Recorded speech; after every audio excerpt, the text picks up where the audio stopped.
हाय लोगोफोर चेनेलखौ subscribe खालामाखैबा subscribe खालाम बेजों लोगोसे कन्टेन्टनि सावगारियाव थुना हो मानोना आं लेटेस्ट भिडिअ आपल'ड खालामनायखौ नोंनियाव सिगांसिन सहैनाय बायदि। हाय फ्रेंड्स वेलकाम बैक माय यूट्यूब चैनल क्रिएटर देरहा। मबाइल फनजों जों मा खालामनो हाया, मबाइल फनजों बायदिसिना हाबाय जायखौ सिगाङाव हायामोन। जोङो आजिखालि केलकुलेटर बाहायला, कम्पास आरो वाकमेनखौ जों बाहायला, डीवीडी बाहायला आरो कम्पिउटाराव इन्टारनेटखौ जों खम बाहायो। होनब्ला मबाइल फना गोबां सुबुंखौ गोबानानै लाबाय। नों मिथिगौना मा खालामनो हागौ? नाथाय बे भिडिअआव आं नोंथांमोननो मा खालामनो नाङा बेखौसो आं खोन्थागोन। बेखौ थारैनो नोंथाङा नारखानांगौ। जुदि मोजां मबाइल बाहायनो सानदोंब्ला अब्ला फैदो लोगोफोर भिडिअखौ नायनोसै। बेबायदि खालामनायखौ थारैनो नोंनि मबाइलाव मावनो नाङा। गिबियावनो नोंथाङा मबाइलनि एप्स आपडेट आरो सिस्टेम आपडेट खालामना लाया। आं माखासे सुबुंखौ नुदों बियो मबाइल गोदान बायनायनिफ्राय दासिमबो आपडेट खालामनानै लायाखै। एप्स गोदान आपडेट फैयोब्ला नोंथांनि मोजांनि थाखायसो आपडेट फैयो। एन्ड्रइड एप्सआ जुदि आपडेट फैयोब्ला थाबैनो आपडेट खालाम। बेयाव माखासे गोदान फिचार्स फैयो एबा नोंनि गोजाम एप्सआव प्रब्लेम दंमोन जानो हागौ, अब्ला बियो आपडेट खालामनायजों सल्भ खालामो आरो गोदान भार्सन होयो। बिनि थाखाय प्ले स्ट'राव थांनानै चेक खालामनो हायो आपडेट दंना गैया आरो सिस्टेम आपडेटनि थाखाय सेटिंआव लांनानै एबाउट फनाव आपडेटनि अप्शन नुगोन, बेयाव चेक खालामनानै आपडेट दङब्ला आपडेट खालामनानै लादो। होनब्ला नोंनि स्मार्टफना आरोबाव स्कुवेर स्मार्ट आरो फास्ट खालामनो लानो हागोन। नैथियाव फेक एप्सनिफ्राय गावखौनो बासायनानै था। आजिखालि गुगोल प्ले स्ट'राव फेक एप्स फैबाय। माने बे एप्सफोरा खालि नामल' नाथाय जेबो खामानियाव होआ, जेरै सेटेलाइट फाइन्डार, सिम आनलक टुल, प्र' माउस, गावनि मबाइलखौ माउस खालामनो हायो, बेबायदि एप्स थायो। नाथाय बियो जेबो खामानियाव होआ, बियो खालि एडभार्टाइजल' खोन्थायो आरो नोंथाङा जिंगासिनांगौ जागोन। माखासे एडभार्टाइजखौ दाननो हाया, बेबायदियावनो जोंनि मबाइला हें जायो। बेफोरबायदि माखासे एप्सखौ गुगोल प्ले स्ट'रआ डिलिट खालामबाय, नाथाय नोंथाङा सांग्रां जानांगोन।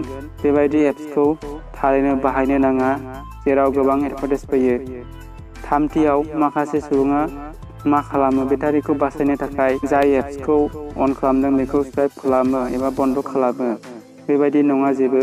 बेखौ नोंथाङा स्वाइप खालामब्ला बेटारिया सेभ एबा प्रब्लेम जाया, बेखौ स्क्रिनशटल' खोन्थायो। माखासे एप्स बेकग्राउन्डआव रान जानानै थायो, अब्ला बियो सोलिबाय थायो। नों बारे रेमखौ क्लिन खालामब्ला नोंथाङा मुलाम्फा जाया, बांसिनसो बेटारि पार्सेन्टखौ खहा खालामगोन आरो बांसिन बेटारिया थाब जोबगोन। बार अपेन खालामलाय क्लस खालामबाय थायो। गासैबो डिभाइसआ स्मार्टफन, गावनो मिथिखागौ बार एप क्लस खालामनो गोनांथि गैया।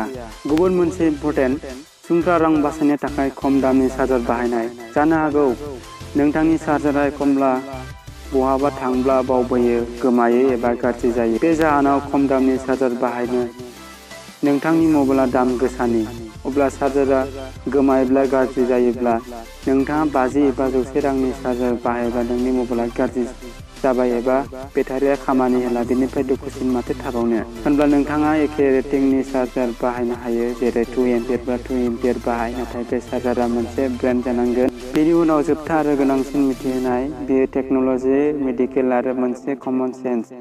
बेयो जाबाय गावनि मबाइलखौ माब्लाबाबो साफा लाखिया, गाज्रि फारसे मैला लाखियो।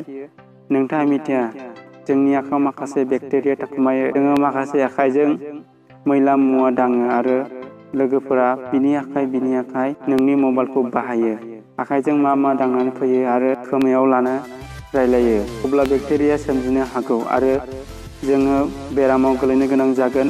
नोंथाङा खमसे खम मासाव खनसे एबा खननै मोजाङै फुगारनानै लाखि।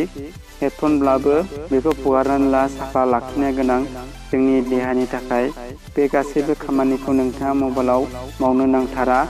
आं आसा खालामबाय नोंथाङा बे भिडिअखौ मोजां मोनबाय होननानै। मोजां मोनदोंब्ला लाइक खालाम आरो लोगोफोरनो शेयार खालाम। नोंथाङा आंनि चेनेलाव गोदानैब्ला आंनि चेनेलखौ साबस्क्राइब खालाम, बेजों लोगोसे कन्टेन्टनि सावगारियाव थुनानै हो। उननि भिडिअआव लोगो मोनफिननायसिम एसेनोसै लोगोफोर। जै बर' हारिनि जै बर' राव गेवलांथों।